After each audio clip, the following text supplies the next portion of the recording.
자리에 앉아주시기 바랍니다. 교회를 다니시는 분들이 좀 많이 받는 것 세 가지가 있는데 혹시 뭔지 아세요? 교회 다니는 분들이 가장 많이 받는 것 세 가지. 은혜 맞습니다. 두 번째는 뭘까요? 상처 맞습니다. 세 번째는요? 시험. 교회 가면 은혜 받았다는 분들이 그렇게 많아요. 그런데 그거와 비례를 해서 나 상처 받았잖아, 나 시험 당했어 라는 이야기를 참 많이 합니다. 이게 보면 우리가 은혜를 받으면 받을수록 이상하게 이 시험이나 상처는 이렇게 막 따라오는 것 같아요. 그 비례해서 커져가는 것 같습니다. 우리가 시험을 받지 않고 상처를 받지 않고 은혜만을 받는 방법은 거의 없다고 보시면 될 것 같아요.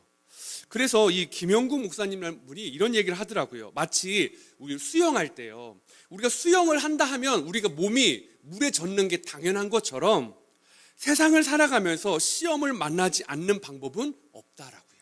수영을 하기 위해서는 몸에 물이 젖어야 되는 것처럼 세상을 살아가려면 우리 안에 시험이 찾아올 수밖에 없다라고 말하고 있다라는 것입니다. 이 말이 여러분 어떻게 생각이 되어지십니까?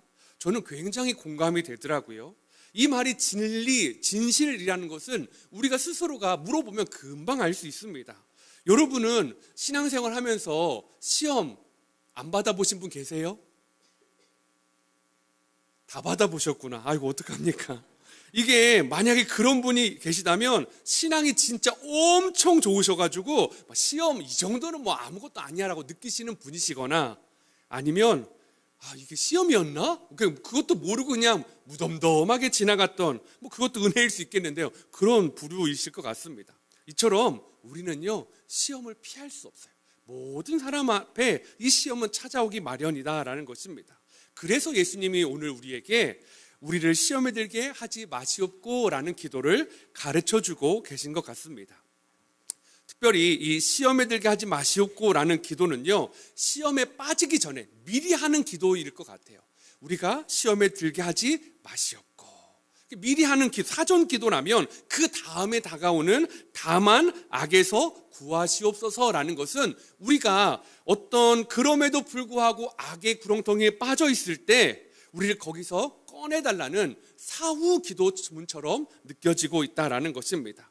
그래서 오늘 예수님은 이 시험에 대해서는 사전 기도를 해라, 미리 해라 말하고 있다라는 겁니다. 왜냐하면 우리의 인생은 시험이 그냥 사고처럼 닥치는 일이기 때문이다라는 거죠. 사고가 예고를 하고 들어오지 않지 않습니까? 나 너한테 지금 가고 있어, 나 너 지금 깜빡이 는다, 너랑 부딪힐 거야, 이러지 않잖아요. 그냥 어느 순간에 쿵 사고가 나는 것처럼 이 시험도요 우리에게 깜빡이를 켜고 들어오지 않습니다. 그냥 어느 날 문득 예상치 못하는 방향에서 우리에게 돌진해 오는 것이 시험이다라는 것입니다. 그러면 오늘 본문이 말하는 시험은 어떤 시험일까요? 우리는 흔히 이 시험에 대해서 두 가지 의미를 부여를 합니다. 하나는 테스트, 그리고 템테이션이라는 유혹이라는 이 단어 두 가지로 구분한다라는 거죠. 그러니까 테스트라는 의미로 시험을 쓸 때에는 나를 훈련시키고 점검하는 긍정적인 의미의 시험이라는 의도를 가지고 쓴다면, 템테이션이라는 단어는 나를 미혹하고 넘어뜨리는 시험의 종류로 사용하고 있다라는 거죠. 그러면 제가 여러분에게 한 번 더 여쭤보고 싶어요. 여러분은 테스트와 템테이션이라는 두 종류의 시험을 잘 구분하실 수 있으십니까? 저는 이 부분을 정말로 구분하기가 어렵다라는 생각을 해보게 되었습니다. 누군가에게는 테스트가 템테이션, 하나님의 시험이 유혹처럼 느껴질 수도 있고요, 어떤 사람에게는 템테이션, 유혹이 테스트처럼 느껴질 수도 있기 때문이다라는 거죠. 하나 예를 들어볼까요? 이집트의 노예로 팔려간 요셉에게 주인 보디발의 아내가 동침하자는 유혹을 했어요. 자, 여러분, 이것은 누가 봐도 명확하게 테스트가 아니라 유혹이잖아요. 그죠? 보디발의 아내의 입장에서 보면 이건 명확한 유혹이었어요. 요셉의 입장에서 볼 때는 이게 분명히 이 중년 여성의 유혹처럼 느껴진다라는 것입니다. 그런데요, 한번 이걸 바꿔볼까요? 하나님의 입장에서는 이건 유혹이었을까요? 아니요. 하나님의 입장에서는 이 상황을 요셉이 뛰어넘기를 바라는 하나님의 테스트였다라는 것입니다. 그러니까 보디발의 아내의 입장에서 보면 그를 넘어뜨리려는 유혹이었지만 하나님의 입장에서 보면 넘어지지 않기를 원했고 강건하기를 원하고 하나님을 붙잡고 승리하기를 원하는 하나님의 테스트였다라는 것입니다. 이처럼 우리는 이 테스트와 템테이션, 유혹을 구분하는 것이 정말 어렵습니다. 그리고 우리의 일상 가운데에서도 이렇게 잘 구분되지 않는 이 두 가지를 매일 마주합니다. 그래서 이 제임스 패커라는 목사님은 이렇게 비유했어요. 이 땅에서의 삶은 지뢰밭이다라고요. 지뢰의 특징이 뭡니까, 여러분? 교묘하게 숨겨져서 맨 땅인 줄 알고 밟을 때 그걸 터뜨려서 적군을 죽이는 게 목적 아닙니까? 시험도 마찬가지다라는 거죠. 시험도 하나님의 테스트인지 사단의 유혹인지를 구분하기가 참 어렵습니다. 그러나 분명한 것은 구분하기는 쉽지 않은데 우리가 분명히 두 시험의 의도가 다르다라는 것을 우리는 알 수 있어요. 이 보디발의 아내의 입장에서의 시험은 요셉을 넘어뜨려서 자기의 마음으로 끌어들이는 것이었어요. 그러나 하나님의 입장에서 그것을 뛰어넘고 여성의 유혹에 넘어가는 것이 아니라 하나님을 더 신뢰하는 자로 서기를 원하는 하나님의 시험이었던 것처럼 말입니다. 의도가 전혀 다릅니다. 하나님의 테스트는 우리가 하나님께 더 가까이 가게 하는 것, 그리고 우리를 성숙케 하는 원동력이다라는 거죠. 그래서 야고보서 1장 2절에서 4절에는 이렇게 말합니다. 내 형제들아, 너희가 여러 가지 시험을 당하거든 온전히 기쁘게 여기라. 이는 너희 믿음의 시련이 인내를 만들어내는 줄 너희가 알미라. 인내를 온전히 이루라. 이는 너희로 온전하고 구비하여 조금도 부족함이 없게 하려 함이라. 라고요. 여기서 말하는 야고보서 1장 2절에 사지 나오는 여러 가지 시험을 당하거든 온전히 기쁘게 여길 수 있는 것은 유혹의 시험이 아니고 하나님이 주시는 그 테스트일 것입니다.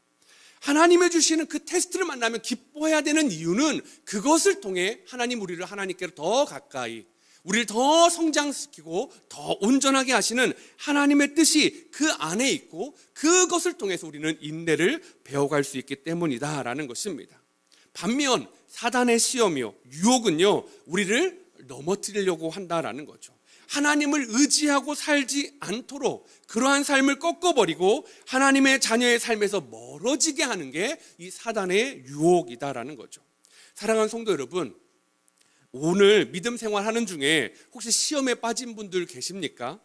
하나님의 테스트인지 아니면 사단의 유혹인지 잘 모르겠지만 그럼에도 불구하고 시험을 좀 멋지게 통과해서 하나님을 기쁘시게 하는 삶을 살고 싶다라는 그런 분들에게 제가 이 시험을 통과하는 한 3가지 방법에 대해서 좀 여러분과 나눠보려고 합니다.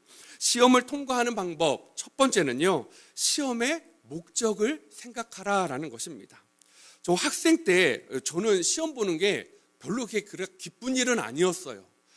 제 둘째 딸하고 이렇게 이야기하는데 이 아이가 벌써 이제 중2가 이제 올해가 됐는데요. 걱정이 이만저만이 아니에요. 뭘 걱정하나 봤더니 아빠 뭐 한 5월, 6월 달에 시험이 있대요. 당연히 있지, 중간고사가 있죠. 한 또 뭐 이런 6월 말 7월 좀 넘어가면 또 그때도 기말고사가 있대요. 그렇지? 그리고 또 방학을 하고 개학을 하면 9월 달쯤에 또 중간고사가 있대요. 당연한 거 아니니? 그리고 한 12월 달 정도는 기말고사가 있대요. 그렇지. 그랬더니 이 아이가 이렇게 하는 거야. 아빠 보세요. 시험을 준비해요. 그렇지? 중간고사를 봐요. 그래. 그리고 또 시험을 준비해요. 그렇구나. 그리고 기말고사를 봐요. 이게 내 올해의 삶의 패턴이라는 거예요. 그렇구나. 마음으로 한편으로는 너는 시험을 2달, 뭐 1달 반씩 준비하는 너무 감사하면서도 얘에 대한 이 걱정이요. 근데 사실은 여러분, 이 시험이라는 게 원래 그렇게 부담을 주는 거잖아요. 그죠? 예. 저도 싫어했던 것 같아요. 그런데 여러분, 시험을 진짜 왜 보죠? 등수를 매기려고 보는 게 시험인가요? 네? 얼마나 아는지. 그래서 우리 성도님은 이렇게 시험을 좋아하셨어요? 아니에요. 다 알아요. 내가 시험을 통해서 내가 이 과를 지금까지 배운 거를 잘 이해하고 있는지 못 이해하고 있는지, 잘 모르는 부분은 무엇인지를 정확히 알고 그 부분을 보완하자는 게 원래 시험의 취지잖아요. 그런데 학교에서의 시험의 의미는 어떻게 변질됐죠?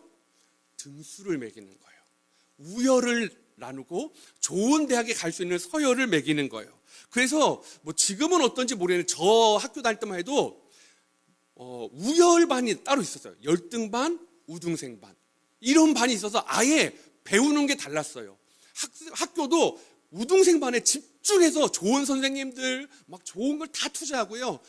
열등생 반들은 그냥 이렇게 뭐 자율학습도 뭐 하든지 말든지 뭐 그런 분위기가 있었거든요. 근데 시험은 그런 의미가 아니었다라는 거죠. 만약에요, 하나님의 시험도 그러한 방식으로 적용한다면 우리의 마음이 참 어려워질 것입니다. 보디발의 아내의 유혹처럼 이 시험과 유혹을 구분하는 것이 정말 어렵다라고 제가 말씀을 드렸잖아요. 그래서 그 당시 누군가가 요셉에게 만약에 이것이 너 하나님의 테스트야, 너 하나님 너 지금 테스트하고 있는 것 같아 라고 하면 요셉이 어떤 마음을 느꼈을까요? 여러분 어떠세요? 좀 어떤 마음을 요셉이 느꼈을 것 같아요? 형들에게 지금 버림받아가지고 구덩이에 빠졌던 일도 있었죠. 노예로 팔려가 그런 일도 있었는데 하나님이 너한테 좀 테스트야 라고 하면 아마 요셉이요 이랬을 것 같아요. 저 같으면 만약에 도대체 언제까지 테스트하는 건데, 그놈의 테스트는 언제 끝나? 도대체 나한테 뭘 더 뺏어가야 테스트가 끝나는 거야? 나는 지금 아버지도 잃었지, 형제도 잃었지, 나는 지금 고향도 떠나왔지, 난 노예가 됐지, 뭘 더 해보냐고. 무엇까지 뺏어가야 이 테스트가 끝나는 거야? 어쩌면 이런 마음이 불쑥 들 것 같다는 생각이 문득 들더라고요. 그런데요, 참 신기한 건요, 요셉이 나중에요, 그 시간들을 지나서 보디발의 아내의 유혹 속에서도 하나님의 테스트였다라는 것을, 그리고 그 결과로 감옥에 갔음에도 불구하고 그것이 하나님의 테스트였고 하나님의 인도하심이었다라고 정확히 고백합니다. 형제들 앞에서요. 요셉만 그렇습니까? 욥도 그래요. 욥 어떻습니까? 사단은 욥을 경건한 삶에서 넘어뜨려서 하나님의 기쁨, 하나님의 자랑이 되지 못하도록 그렇게 유혹하고 있어요. 그런데 하나님은 반대로요, 이 테스트를 통해서 욥의 믿음이 증명되기를 원했어요. 욥이 뭘 손에 쥐어져서 날 사랑하는 게 아니라 욥이 순전하다라는 것, 욥이 나를 사랑한다라는 것, 그런 거 없어도 나와 함께하는 나의 자녀라는 것을 보여주고 싶었어요.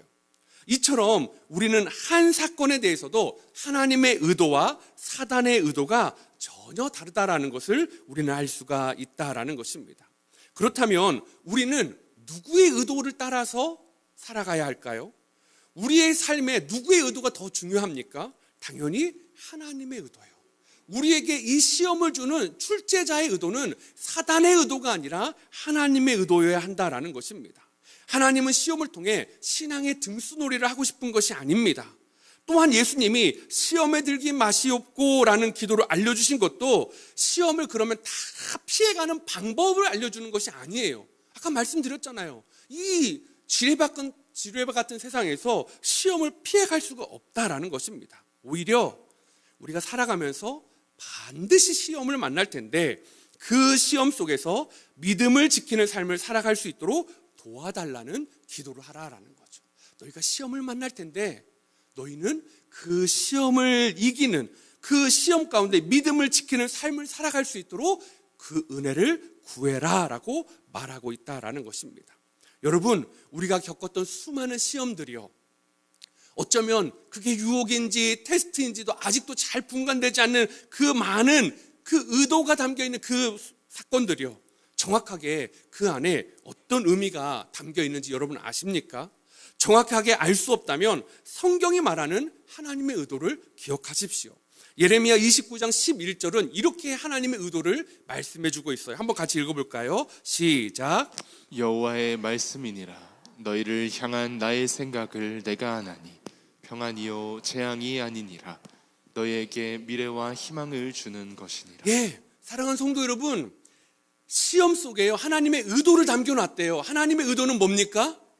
재앙입니까? 아닙니다. 하나님의 의도는 평안이고 미래와 희망을 주는 것이다라고 말씀해주고 계시다라는 것입니다.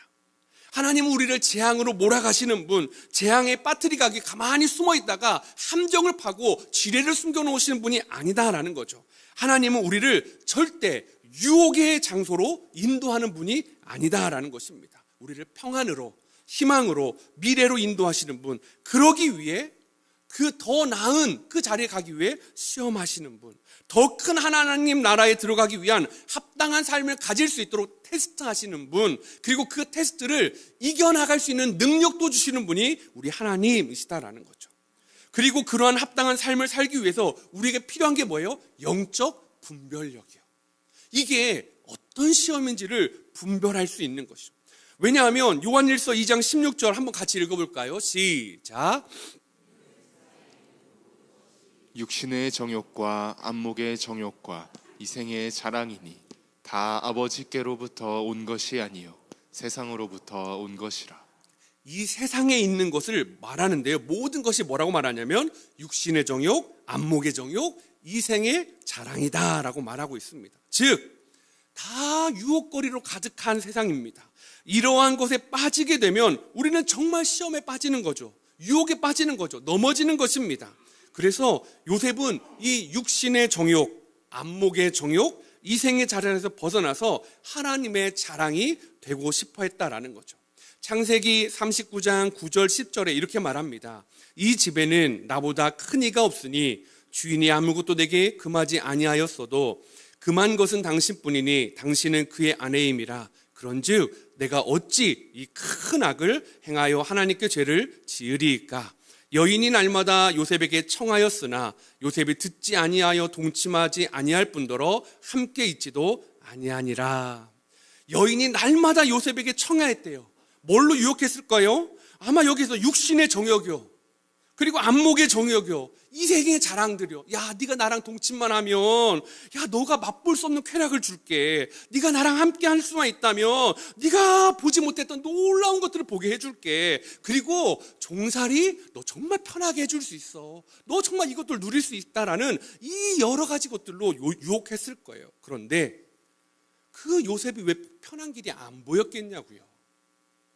이제 끈 떨어진 연처럼 아버지 집에서 떨어져 나왔고 고향에서 떨어져 나왔고 하나님은 보이지 않는 것 같은데, 그러면 자기를 붙잡아줄 그 든든한 백, 연줄이 있어야 되는데 이 주인집 여주인으로 더할 나위 없이 좋은 게 어디 있냐고요. 자기를 더욱더 사랑한다는데요.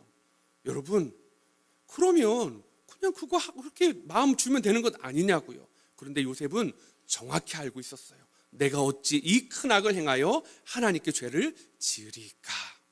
요셉이 이렇게 말할 수 있었던 이유는 뭘까요? 그가 하나님과 동행하고 있다라는 거죠. 그는 웅덩이에서도, 그는 이집트에서도, 그는 보디발의 그 아내의 침실에서도 다 동일하게 하나님과 동행하고 있다라는 것입니다. 성경은 그것을 축복, 다른 말로 형통이라고 말하고 있죠. 여러분, 우리가 생각하는 형통과는 좀 다르지 않습니까? 창세기 39장 23절에 간수장은 그의 손에 맡긴 것을 무엇인지 살펴보지 아니하였으니 이는 여호와께서 요셉과 함께 하심이라. 여호와께서 그를 범사에 형통하게 하셨더라. 요셉의 인생의 특징이 뭐예요? 형통해서 구덩이에 빠졌고, 형통해서 노예로 팔려갔고, 형통해서 유혹에 걸렸더니 감옥에 갔고, 그렇게 살아가는 게 요셉의 형통이었어요. 마지막 결과 총리된 것만 봐서 그렇지 사실은 훨씬 더 그 전의 시간은 괴롭고 힘든 시간이었다라는 것입니다. 보디발의 아내의 목적과 하나님의 목적이 충돌하는 장면에서요, 요셉은요 누구의 답을 듣고 써내려갑니까? 보디발의 아내의 답이 아니었어요. 육신의 정욕, 이생의 자랑 이런 것들이 아니라, 안목의 정욕 이런 것들이 아니라 하나님이 보고 계신다라는 거예요. 하나님의 목적에 맞는 답을 써내려가기 위해 그 어려운 길, 힘든 길을 걸어가고 있다라는 것입니다. 그래서 요셉은요, 아버지의 집에 있을 때보다 웅덩이에 있을 때, 웅덩이에 있다가 애굽에 팔려가서 종이 되었을 때, 그리고 보디발의 유혹을 거절하고 감옥에 갔을 때 그는 점점 하나님과 가까워지고 있어요. 점점 빛으로부터는 멀어지는 것 같아요. 따스한 햇살부터 멀어지는 것 같고 고향집으로부터 멀어지는 것 같지만 그는 점점 하나님과 가까워지고 있다라는 것입니다. 사랑하는 성도 여러분, 우리를 향한 여러 시험들이요, 우리를 그렇게 요셉처럼 몰아가지 않습니까? 한 번 하나님 말씀대로 살아보려고 했더니 우리가 궁덩이에 빠뜨리시고, 두 번 하나님 말씀대로 살아보렸더니 우리를 세상이 팔아서 노예되게 하고, 또 거기서도 하나님 말씀대로 살아보려고 했더니 세상에 또 정직하게 살 때 우리를 감옥에 보내버리고, 거기서도 선대했더니 내가 베푼 선행을 다 잊어버려서 나를 감옥에 방치하는 것 같은 그런 상황들이요. 그런데 그럴 때 여러분, 혹시 여러분 마음에 내가 언제까지 하나님 뭘 더 뺏어가야지만 됩니까? 라는 그런 마음에 혹시 드신다면 오늘 주님의 의도를 기억하십시오. 더 뺏어가려는 거 아니야. 너의 삶을 더 뺏어가야 내가 시원하고 더 많이 가져가야 내가 부자가 되는 것이 하나님의 뜻이 아니다라고 말씀하고 있다라는 것입니다. 하나님의 시험의 의도는요, 더 가까워지는 거예요. 더 가까워져서 주님이 우리에게 주시는 축복을 마음껏 누리는 거예요. 저와 여러분이 이러한 하나님의 테스트의 의미를 정확히 알고 하나님의 의도에 맞는 답을 선택해가는 믿음 생활하는 그런 은혜가 있기를 축복합니다. 시험을 통과하는 방법 두 번째는요, 자신을 확신하지 말고 말씀을 확신하라입니다. 제가 감기가 좀 걸려가지고 시도 때도 없이 지금 입이 말라가지고 양해를 좀 해주십시오. 예수님께서 마지막 만찬 중 모든 제자들이 다 주님을 이제 부인할 것이라고 말씀하신 장면 여러분 기억하실 거예요. 베드로가요, 그 이야기를 듣고 조금도 주저함 없이 뭐라고 합니까? 모두 주를 버릴지라도 나만은 주님을 버리지 않을 거라고 그렇게 말을 하죠. 그랬더니 주님이요, 거기다가 바로 이어서 말씀하세요. 너 오늘 밤 닭이 3번 울기 전에 네가 나를 닭이 울기 전에 네가 나를 3번 부인하리라 라고 이렇게 말씀하시죠. 그리고 베드로 입장에서는 너무너무 당황하고 큰 상처였을 것 같아요. 그리고 그게 실제로 일어났을 때는 더 그의 마음이 무너져 내렸을 거라는 거죠. 그러면 왜 베드로는 절대로 나만은 배신하지 않겠다라고 했는데 왜 그렇게 그 결심이 무너졌을까요?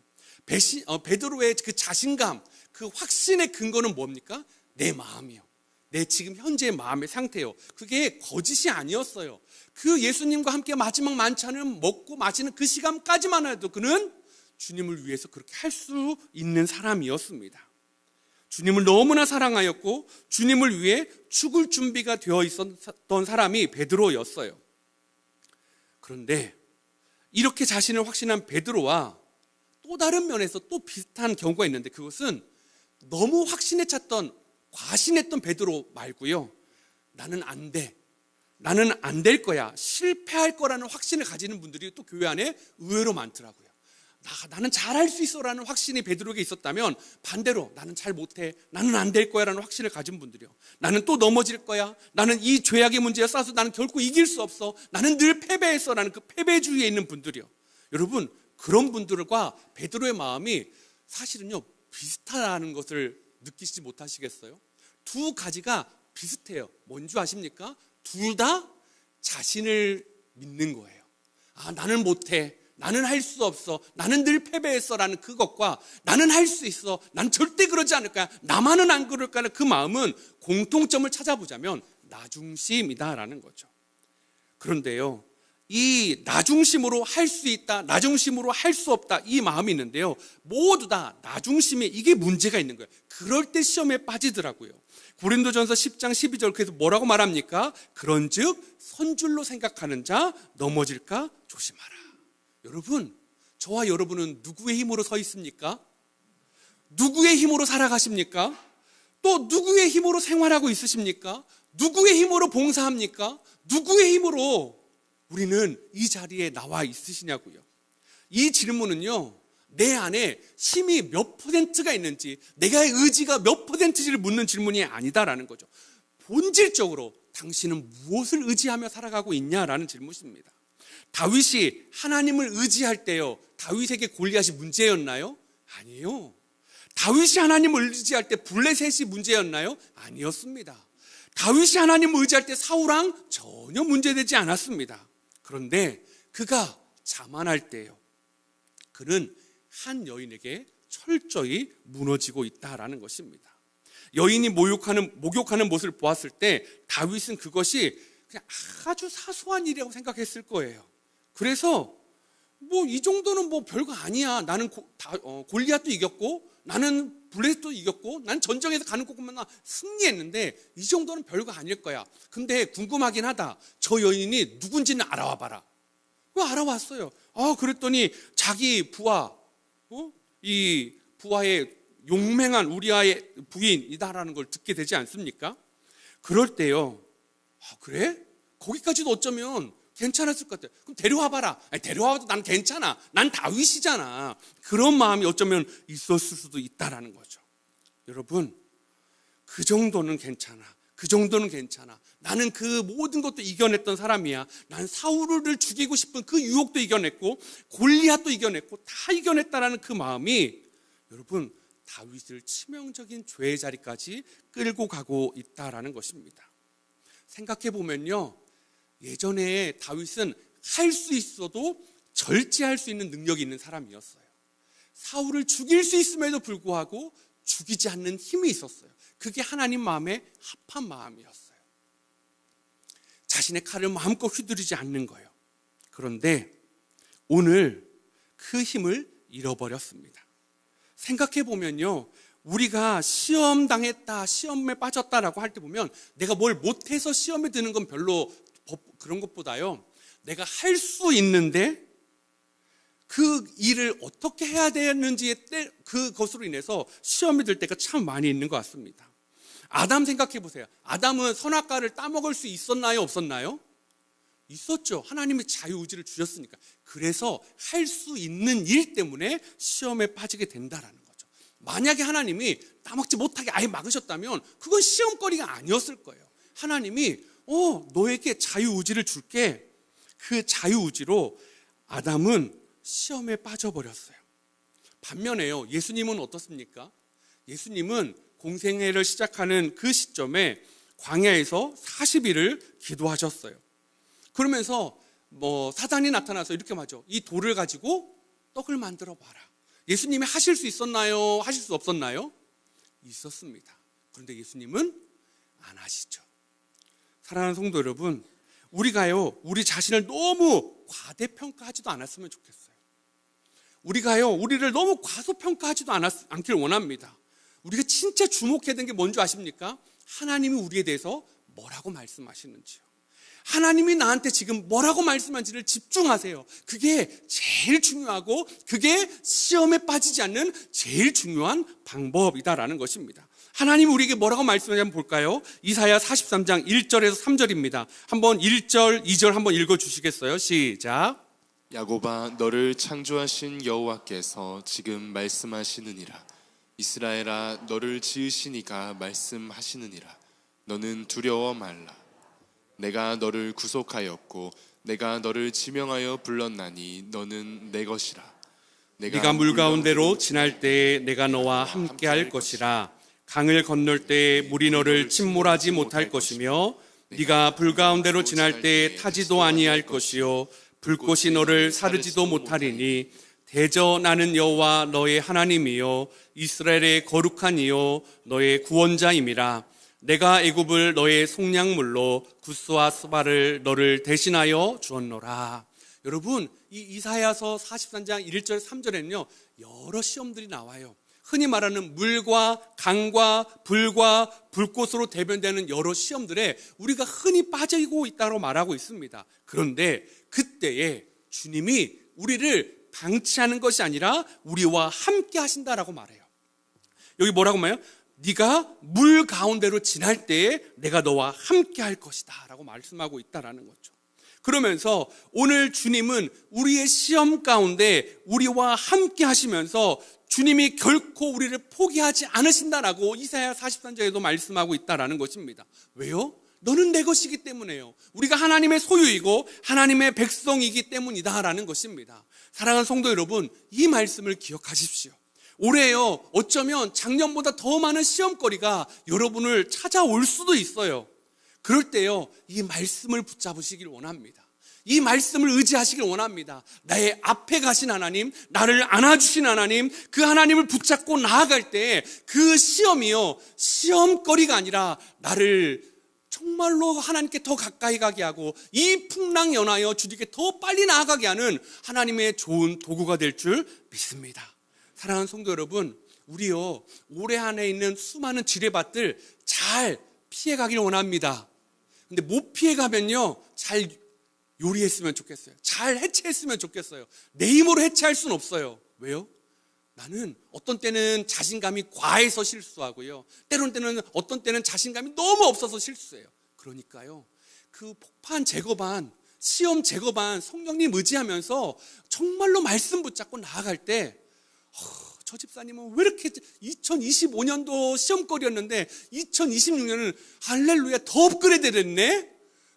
그럴 때 여러분 마음에, 그래, 주님, 저 집사님을 통해서 저를 성숙시키려는 거죠. 그렇게 여기시면 돼요. 제가 들었던 말 중에 가장 유쾌했던 말 중에, 우리 다락방 목사님 그런 분이 하나도 없어요. 그러면 내가 그런 사람인 줄 알면 돼요. 없는 다락방은 없대요. 여러분, 정말로 함께 그린 교회 안에서 많은 시험거리가 있을 수 있어요. 그런데 이 교회가 악하고 나빠서가 아니라 어느 교회를 가보시나 다 있을 거예요.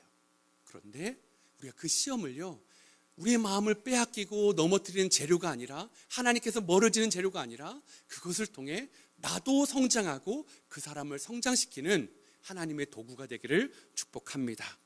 오늘 이 믿음을 가지고 말씀대로 살아가는 은혜를 구하는 저와 여러분 되시기를 축복합니다.